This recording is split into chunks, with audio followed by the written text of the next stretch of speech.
గొప్ప అనుభవం ఉన్నటువంటి నాయకులందరూ కూడా తిరుపతిలో ఉన్నారు. వాళ్ళ అనుభవాన్ని కొత్త రక్తం అందుకోవాలి. మన ఆవేశంతో పార్టీని ఇంకా బలంగా ప్రొజెక్ట్ చేయాలి. మనం 17, 18 ఇయర్స్ 20, 21 ఇయర్స్ వాళ్ళు యంగ్ బ్యాచ్ కూడా వస్తుంది.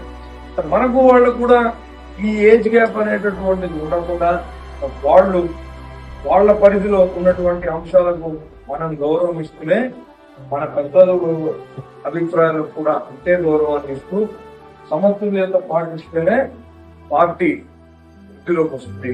రానున్న రోజుల్లో పెద్దవాళ్ళ అనుభవం కూడా కూడి అంతే ఇదిగా ప్రజల్లో వైఎస్ఆర్ కాంగ్రెస్ పార్టీ కుటుంబ శాఖ బలపడింది అన్న అభిప్రాయం కలగాల. ఏ ఒక్కళ్ళు మళ్ళీ చెప్తున్నాను, పెద్దలందరినీ గౌరవించండి. పెద్దలతో పాటుగా మీ కింద ఉన్నటువంటి వాళ్ళని కూడా కలుపుకోవడం. ఏదన్నా సమస్యలు ఉంటే మనం దాన్ని ఒకచోట కూర్చొని చర్చించుకున్నాం. పార్టీని 2029 ఎలక్షన్స్ లో గెలిపించుకొని జగన్మోహన్ రెడ్డి గారిని మళ్ళీ ముఖ్యమంత్రిని చేసుకోవడానికే మనందరం కూడా చక్కగా